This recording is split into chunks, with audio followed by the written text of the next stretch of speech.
With Glenn Kimball from KimballCollege.com. You can also link up to him through coasttocoastam.com, where we've been talking about the other Exodus, while Moses and the better-known story of the children of Israel head east with the Ark of the Covenant. Another Exodus was going north, and this is the story that Glenn Kimball has been tracing through ancient manuscripts. Now, Glenn, here was the problem I ran into just toward the end of the hour, and I just knew that I'd never have time to get into it and get an answer out of you, so I just bagged it for the second. But if it's true that there is the mummified remains of Joseph and his wife in the Cairo Museum, right? Right. If it's true that Joseph was mummified, which, by the way, I think would be a violation of but maybe the law didn't exist. I guess the laws wouldn't. I don't know if the laws existed yet that would have prevented mummification in Judaism. But let's put that aside for the moment and just say that's his body. What happens to the biblical story that says that Joseph's bones were taken back to, was it Shechem? Is that where he was supposedly buried? But we have to remember that Joseph's father, Jacob, was mummified too. And his father, Isaac, was mummified too, and that's biblical. Okay.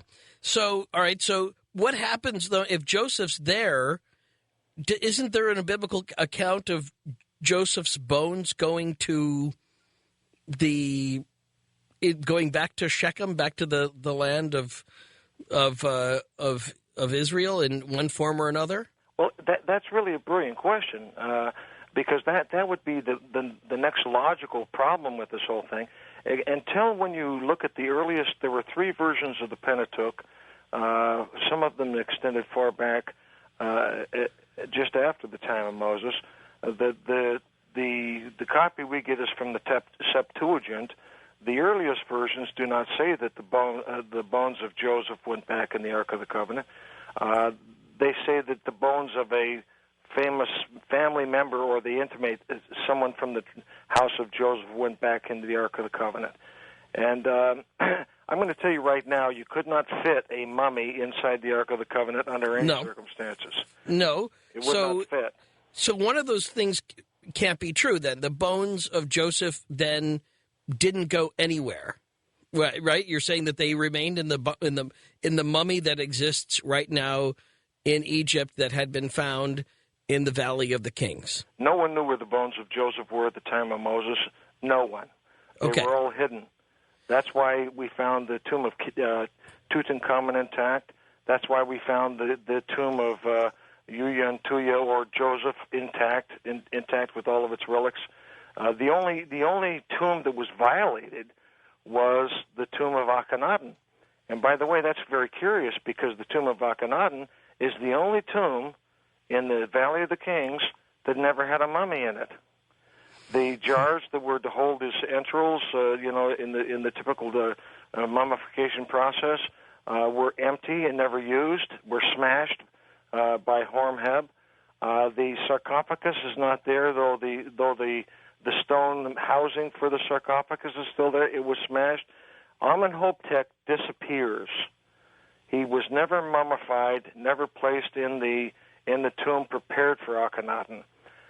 Akhenaten is rumored to have escaped into Goshen and probably stayed in a city called Avaris, which is in Goshen to this very day, and was the place where the Hyksos kings, by the way, who were deposed long before this story of Joseph in Egypt ever took place. Some of the scholars in history have suggested that these Hyksos, or the shepherd kings, were the story of Joseph. That could not be the case, because the Hyksos came into Egypt as a warring entity. The house of Israel came into Egypt as invites. Okay, all of that aside from that, then whose bones are in the Ark of the Covenant? Well, I mean, if somebody's bones are in the Ark of the Covenant, then whose bones would they be? There were, and I'm speculating here, but I'm speculating based on the three points. First of all, they have to be someone who has to get the bones out of Egypt. Okay. Second of all, they have to be from the house of Joseph, and as we know, Akhenaten was the grandson of Joseph, and they had to be the bones of someone who maybe planned and and contracted to build the Ark of the Covenant. And who would that have been? Wasn't Moses. It was the man who built the temple at Amarna to begin with, and that was the city of Akhenaten. So that's Akhenaten, you say, there's a chance, anyway, that if we ever find the Ark of the Covenant, it won't be Joseph's bones in there, but it will be an Egyptian pharaoh's bones. And maybe, and most probably, would be the bones of the very famous Israelite pharaoh Akhenaten himself. He's the only bones missing. Okay, that's a very interesting idea. Well, you get the idea of where this is going. Your phone calls, join the conversation next with Glenn Kimball on Coast to Coast Live. My name's Ian Punnett.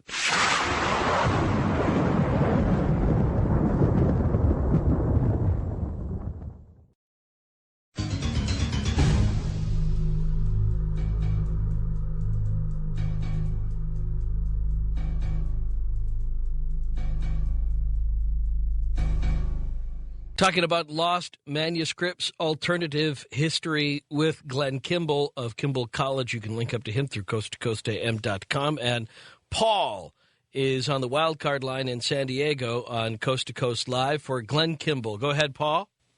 All right, try again. Hey, Paul, go ahead. All right. I'll try one more time. Paul, our first caller on the wildcard line in San Diego on Coast to Coast Live. Paul? Okay, let's go east of the Rockies where Minnie is in Kentucky on Coast to Coast Live. Minnie? Okay. Say that one of the Bond singers is a daughter of Skoda, Sheena Easton, and she had a great theme. That's right, Sheena Easton. No, she did For Your Eyes Only. Oh, For Your Eyes Only. Well, it's a great one. Anyway, I have two quick comments and a question.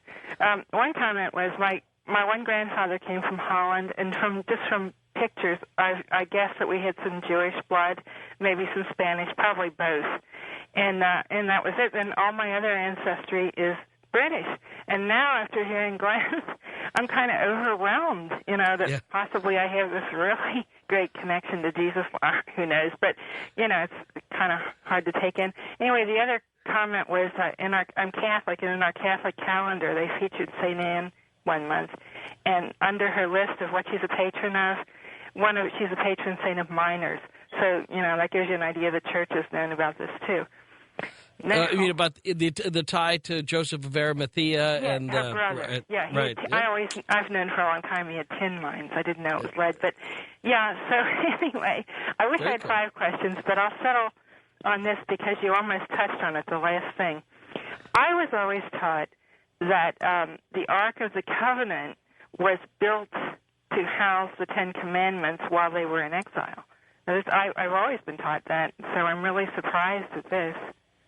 Well, yeah, that too. Go ahead, Glenn.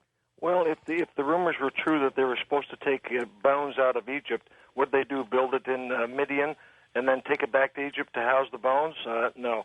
The reality is that we have some medallions. That's really a good question, by the way, and that's a very common thought. But we now have tangible priestly medallions with the image of the Ark of the Covenant that came out of Tel Amarna that are still in Greek museums, which means that the Ark of the Covenant is older than we have thought colloquially. The Ark of the Covenant, the temple at Tel Amarna was built exactly on the same floor plan, on the same dimensions as the Temple of Solomon, right down to the place where you put the Ark of the Covenant, and in fact, the Ark of the Covenant once sat in that location. Okay. Minnie, I don't know that I quite get the chronology either, but it sounds fascinating, so I'm going to go with Glenn on that one. Thank you. We'll go west of the Rockies, where Vance is in Mississippi on Coast to Coast Live for Glenn Kimball. Vance?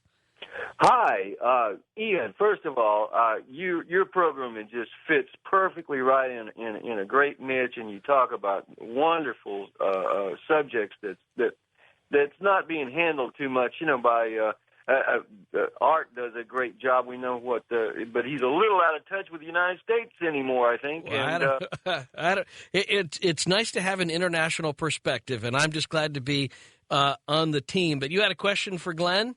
Yes, sir. I sure do. Dr. Kimball, I've known or believed that for the last decade now that our schools and our churches and our history has been completely misconstrued and I think guided the wrong way for some purpose. But I believe that we, as a nation in the United States, are descendants of Ephraim and Manasseh. I'd first of all like to know that that's true, and anyone else who's listening, the Supreme Court, in a unanimous decision, declared this a Christian nation. And when did this happen? To this day. Who said that, by the way?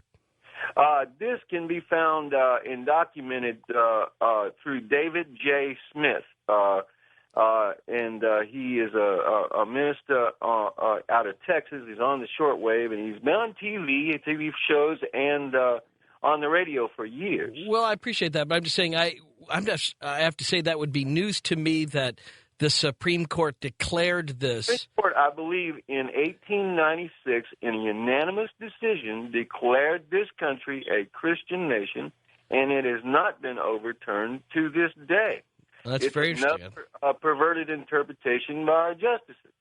Well, I'd be curious about that, because Thomas Jefferson and the other founding fathers went out of their way to not have it be a Christian nation. Ian, I believe that is the perversion, because my understanding of it is Congress shall make no law, because we fled England for religious freedom, and we fled there to get away from taxes. And taxes are still voluntarily written. I get that. I get that idea. But if you read the writing, I mean, what Thomas Jefferson wrote he was very clear about that. They did not want the problems of a state religion that they were experiencing in Europe. So that's news to me, but I'll take a look at it. Do you have a Jay Smith, he is on shortwave in the morning, I think at about 5,300. I'll take a look. Go ahead. You had a quick thought on this, Glenn Kimball? Glenn? Your caller is absolutely correct that the America was founded by the nation of Ephraim and Manasseh, largely Great Britain. We broke away from Great Britain. And since Great Britain is the home of Scotta, who was, in fact, the queen of the Josephites, this is, in fact, England was the homeland of Ephraim and Manasseh, and that birthright extended from Great Britain over to here. I'm 100% in accordance with your caller. Okay, very good, interesting. And let me go to George in Arkansas on Coast to Coast Live for Glenn Kimball on the first-time caller line. Go ahead, George. Yes, sir. I remember some of my research indicated that the Church of Latter-day Saints, the Mormons, indicated that some of the tribes of the Indians were supposedly one of the lost tribes of Israel, and supposedly Christ appeared to them back, after his death and his resurrection. And the Mormon Church claims that they found a gold-bound book with gold pages, which, of course, gold lasts forever. So that would be a good thing to put a book in. But the Aztecs found out that it's precious, and unfortunately, all of their manuscripts are lost because the Spaniards melted them down for money. But anyway, So let's go back to the Mormons. Glenn Kimball, where are you with that in connection to this story? Well, I think that all the religions of the world add a piece to this historical puzzle, and we can't forget any of them. And that's what the value of a diversified religious population is. Probably Absolutely. What the founding fathers had in their mind when they wanted to keep a particular from dominating the history of this or the political structure of this country. All right. Thanks, George. I appreciate that. Let's go to Wildcard Line. Paul in San Diego. Let's try that again. Hey, Paul. Hey, Ian. Can you hear me? Now we can. Yeah, we can. Go ahead. You're talking with Glenn Kimball. Just had a question for you, Mr. Kimball. You referred to Mary having a royal lineage and, I guess, access, of course, to the riches and resources from that family line. Was that correct? Yes, that's recorded in the Gospel of the Virgin Mary acknowledged by the Vatican and by the Episcopal faith. Well, I was just curious as far as, and Ian, you would probably obviously appreciate this with your background in seminary, but isn't it true that they had to offer some kind of an offering or sacrifice for their firstborn as a Jewish family? Is that true or false? An offering to the temple? An offering? Temple, yeah. Oh, I would think so. Yeah, you'd be about the two doves story here. Yeah. Yeah, so I was just curious. The offering that they offered that was as recorded in Scripture was a turtle dove. Is that correct? Right. Isn't that traditionally, though, the offering, according to the Levitical commands, for a poor family, not for a rich family? Well, that's what we would view in our day. The reality is she had enough money to buy a herd of lambs. But also, if you get to my class called Christianity and Astrology, and I don't mean the astrology that we know in the street at your corner palmist, Jesus ushered into a period of time, the epic of Pisces. The epic of the sacrificial lamb had ended at the time of Christ, and that may have been a political part of that story as well. Or she may not have had a lamb with her. She may have just been there and got there and purchased a couple of doves. I think that's a really good question, though, and I think it may also speak to the wealth of Joseph. And we don't know a lot about the wealth of Joseph, Jesus's, father, as we would say. And so could that also be it, that although Mary had money and came from royalty, that may not have transferred yet over to the family, which we know were living on very humble circumstances, and that they're, scraping by and trying to spend the night in a manger? Well, Joseph, any poor family would not have presented themselves to an inn to begin with. They would have stayed in the countryside. The fact that he was looking for a place to stay was a testament to the fact that he had the money to pay for an inn. The other fact is that the word carpenter is mistranslated. Joseph was really a stonemason. He had participated in the building of the great city of Caesar in northern and Galilee. These people weren't poor, either father or mother. Both of them had come from a fairly well-to-do family. Very good question then, Paul. Excellent observation on that. And I'll just have to do some research on that myself later on because I'm very curious about that answer. Let's go east of the Rockies. Kevin is in Houston for Glenn Kimball on Coast to Coast Live. Kevin? Oh, hello. Let you know first, you've got a great call screener. She's got a good voice. Hope she makes it a radio someday. Are you hitting on her? Are you? No. I'm trying to get a number. You're trying to get digits here, Kevin? No. She's very nice. Gina's terrific. She's doing great. All right, go ahead. I got some problems trying to follow along with this. Start with the Ark of the Covenant. The Jewish thinking is that something like that they would not allow it to leave the countryside. There's a Christian archaeologist named Waite. He thinks he found it many years ago. He's passed away now, and he took pictures of it, and he turned the camera into the Jewish authorities. There would not be a body in there. That just goes against the Jewish law. You wouldn't be putting a body in there.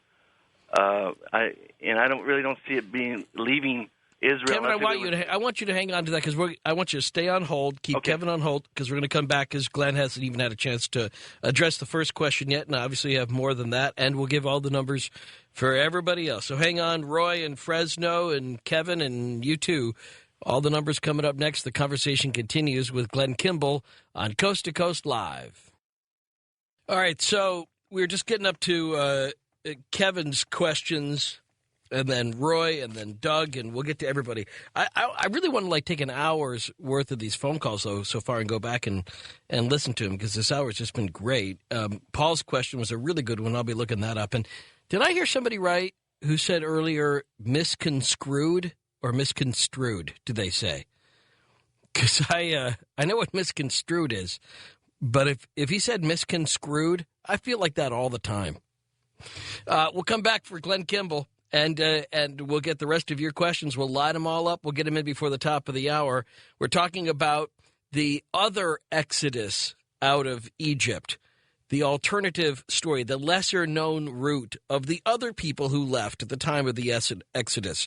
Moses goes off in one direction, and Gathaeus goes off in another, and what the implications are for that. It's been a very fascinating show. Thank you so much for your insightful questions. More of them next on Coast to Coast Live.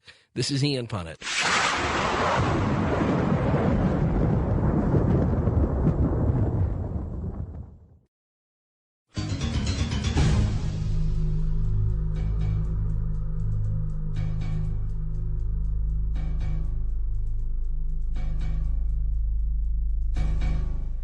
Okay, so let's pick it back up again with Kevin for Glenn Kimball.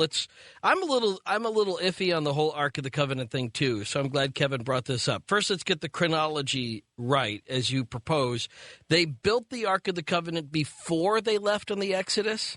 Is that what you're saying, Glenn? Yes. Okay, and what would have been if there wasn't a covenant yet in terms of like the Ten Commandments? Why would they have built the Ark of the Covenant? Well, there was an Ark of the Covenant-like structure all the way back at the time of the building of the pyramids.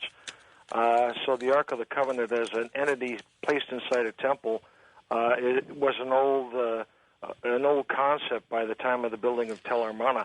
What would they have kept in it? Replicas of the Ark of the Covenant called talbots all across the northern coast of Africa. We have them up in the Church of the Chandras Cathedral in Europe. We have replicas still in the Judea area. Okay, but what would we're using it for a beer cooler? Why build such a thing if you don't have a covenant yet to stick in it? Because it wasn't exclusively built to house a covenant. Okay. The Ark itself was a receptacle for sacred objects. Okay, for sacred objects before there was. So does that answer that part of the question, Kevin? And it was also an altar. Not really, because what I'm talking about is its location in the law concerning it. They wouldn't put dead bodies in it, and this is something the Jews would protect. They would die protecting it, leaving the area of the Holy Land. At the time the Jews supposedly were protecting it, they were under attack by the Babylonians. Certainly, the Jews would never have allowed the Ark of the Covenant to fall into the hands of the Babylonians. And when the Babylonians did have the Temple of Solomon destroyed at the time of Jeremiah, remember the Babylonians took all the artifacts out of the temple back to Babylon, and then they were returned under King Cyrus back to Jerusalem. And one of the artifacts that was conspicuously absent from the return of every single artifact was, in fact, the Ark of the Covenant. It was not there. So you're saying that when they rebuilt the second temple, the Ark was there? It was not there. Well, that's why I'm going to disagree with you. Have you given some of your beliefs to Hebrew Orthodox Jews or conservative scholars? Because what you're saying goes contrary to what I've been taught by them. I think that they would agree 100% with what I'm saying. Not about the part about the second temple. I've talked a lot. There's a lot of belief that the Ark was there. Also, are you familiar with the doctrine? But stop. But hold on a second. Believing it's one thing.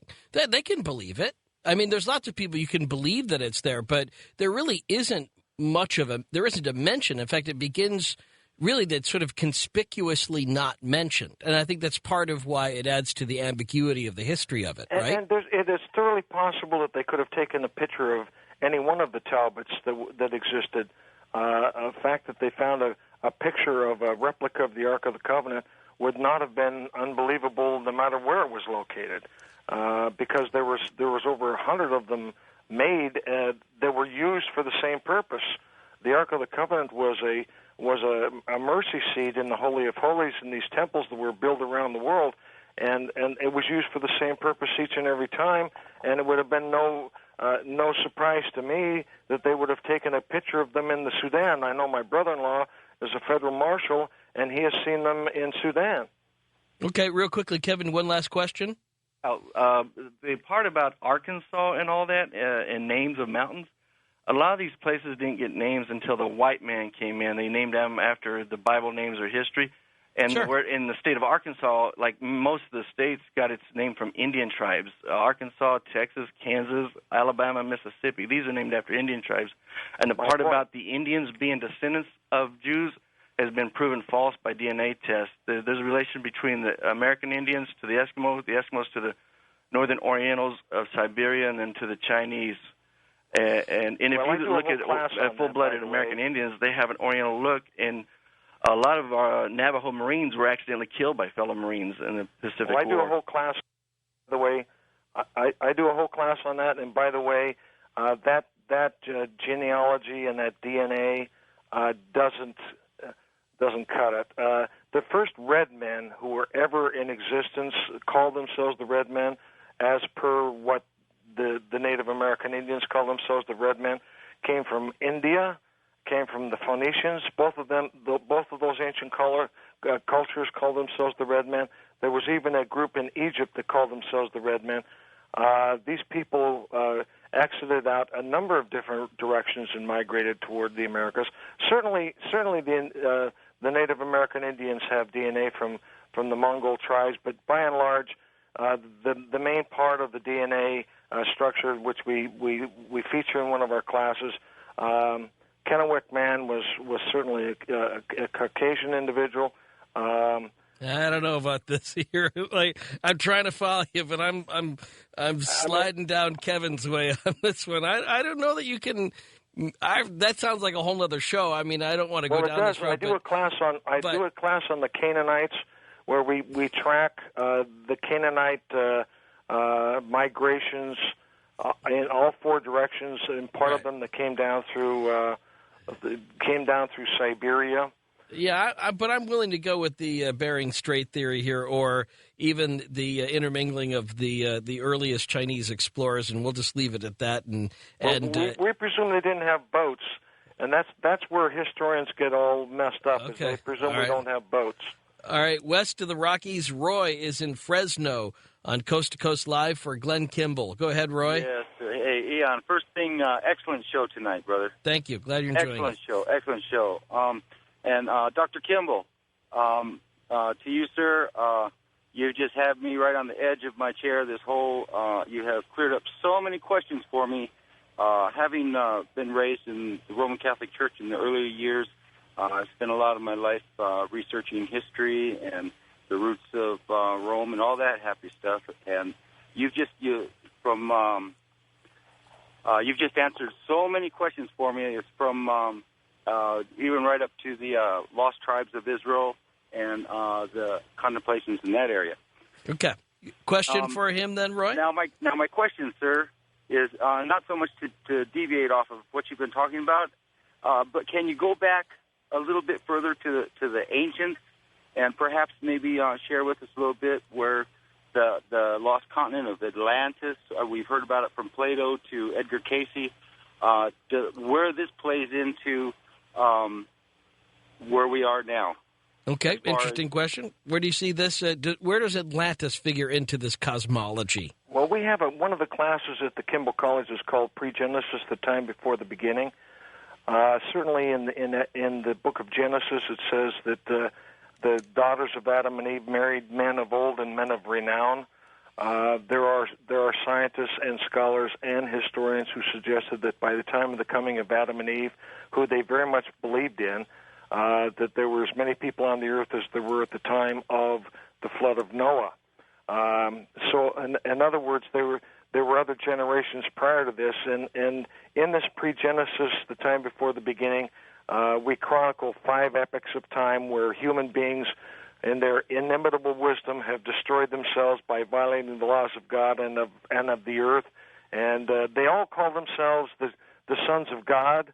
They all believed in a millennial era of time and a judgment. They all believed in a coming of Messiah.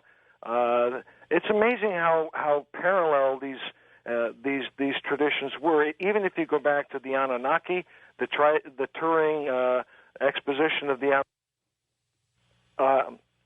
you find out that the most important relic that toured the great British Museum in the Louvre in Paris was a picture of a man nailed to a cross. By the way, do you have call waiting? Do you have call waiting on your phone? Yeah, but I've blocked it. Okay, because you keep, every once in a while, you drop out, and it's... I don't know what's wrong with our phones between us tonight. I've used this phone On Coast to Coast a dozen times. It's fine. I just want to make sure because, I'm a man of peace, but I've said this before. If I ever meet the man who invented call waiting, I'm going to kill him. I've had more problems with that on the air. And just for the sake of clarity, have I erred in not referring to you as Dr. Kimball? Did you complete the PhD to get the title doctor? No, I did not. And Okay. I'll be honest with you, I did it because I had to take care of children and my funding I understand. ran out. That's fine. It's all right. I just wanted to make sure because not that it isn't nice for people to give you that honorary title, and perhaps if Kimball College gets up and running. But I did finish my doctoral exams and all of my doctoral coursework, and I did write the dissertation. I get that. So but maybe when later on Kimball College can confer on you the honorary title of doctor. Let's go first time caller line. Doug is in San Diego on Coast to Coast Live for Glenn Kimball. Doug? Good evening, Ian. It's a pleasure to talk to you. A great show. Thank you, and to you. Your question for Glenn. I wanted to know if he knows about and could possibly elaborate on the Irish Bardic tradition that tells about how the Hibernians came from Ireland in their cattle skin boats from Spain, and they fought a battle against the Tuatha Dé Danann, the native people in Ireland, who became the stories of the leprechauns.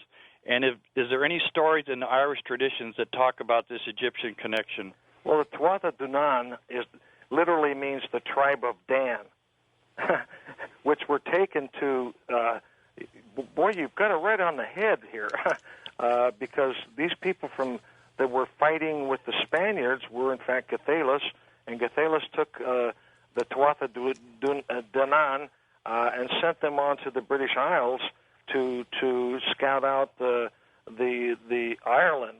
So you're right on the money. It'll fit perfectly into the scenario we've suggested tonight. Very well thought out. Thank you, Doug. All Appreciate right, thank you. Wild card line. Christopher in Pueblo, Colorado for Glenn Kimball on Coast to Coast Live. Christopher? Ian, great show as always. Glenn, this is Christopher. I've spoken with you a few times privately.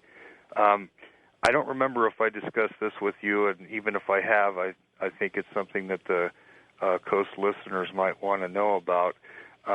In regards to when they asked Christ Yeshua about for him to give them signs, and he said, "You'll get nothing but the sign of Nineveh."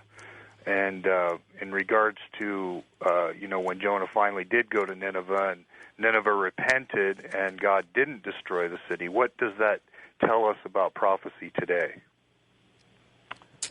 That's quite a mouthful. Glenn? You got me on that one. I'm thinking in the other direction so hard, I'm not exactly sure where you wanted me to go with that. Where are you going with that?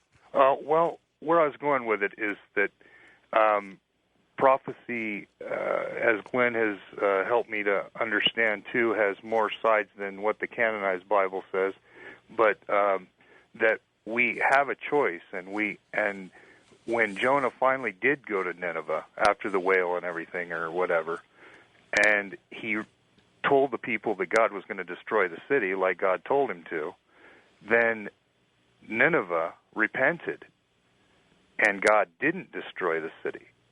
So that tells me about prophecy, that prophecy is a warning so that we can change the impending doom that is coming upon us. And I would certainly agree with that.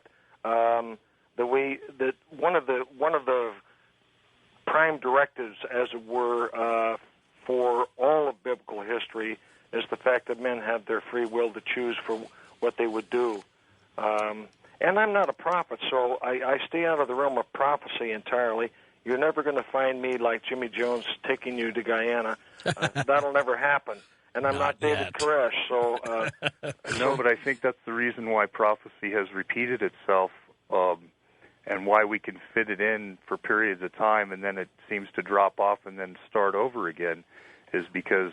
Well, I've always been the one to take into account Malachi's, the last verse in the Old Testament, where Malachi the prophet says, "And before the great and dreadful day of the Lord, I'll send Elijah the prophet, and he shall turn the hearts of the children to the fathers, and the fathers to the children, lest I smite the earth with a curse." It's always been my thought that if we could remember history, if we turn ourselves back to the traditions of our our fathers, that we would avoid many of the calamities that are ahead of us. I'll have to leave it there, Christopher. Obviously, those that do not remember history are doomed to repeat it. And if the past is prologue, then we'll also know that we'll take this show up to the very last second with Glenn Kimball, and I'll be barely squeezing in my final thoughts if I don't get to them quickly. Wildcard line, Vince in Seattle on Coast to Coast Live. Vince? Hi, Ian, and hi, Glenn. My jaw is on the floor tonight. It's a great show. Thank you. I wanted to talk about just off the top, just a tad, regarding Islam. Now, Islam is descended from Ishmael, which is Abraham's first child, technically by Hagar, and right. then Sarah had Isaac. Okay. Now, it seems to me that what I've learned tonight is that between Moses and Constellus, that the Islamics are way more on the Moses side and seem to battle more the Constellus route, regarding the bombings in Spain and Britain and so forth. I was wondering if you could maybe just comment on that a little bit. Well, first of all, just to make your point, what you say is that in Muslim, in the Quran, I think Moses is mentioned more than Abraham. I think something like 502 times for Moses and not nearly that many for Abraham, which is a very interesting way of pointing out that Moses is very central to Islam. So real quick, Glenn, on that? Well, our modern versions of radical Islamic jihadists and those who existed in history are two very different things. We know that Muhammad very much was a follower of Christ and thought of himself as a follower of Jesus and placed Jesus as the chief amongst the prophets in Islam, and also spoke to his son and said that there would come a day when if they didn't behave themselves that the Antichrist would come through their loins. Now, that's in the Quran. I didn't say that. I stay out of that arena entirely, except I do quote prolifically from the Quran when it comes to history. And most of, by the way, those people who still consider them Sunni Islamics to this day are really of the House of Israel. The House of Israel is married in with the Ishmaelites, so it's very hard to distinguish. Well, I appreciate that last question here. I'll just make one last tie-in just to go back to where we were last hour on some thoughts I had about the connections between Ireland and Judaism. What's the word for priest in Hebrew? Isn't it Kohen? Yes. Right. And who's one of the most famous Irish crooners of all time? George M. Cohan. Coincidence? Huh? Maybe a namesake. All right. Who was the first? What's the national food of Ireland that they serve every year on St. Patrick's Day in America? It's corned beef and cabbage, right? Right. Okay. What was Jacob's firstborn son's name? Reuben. What's in a Reuben? Yeah, kid, that's very interesting. Corned beef and what? And cabbage.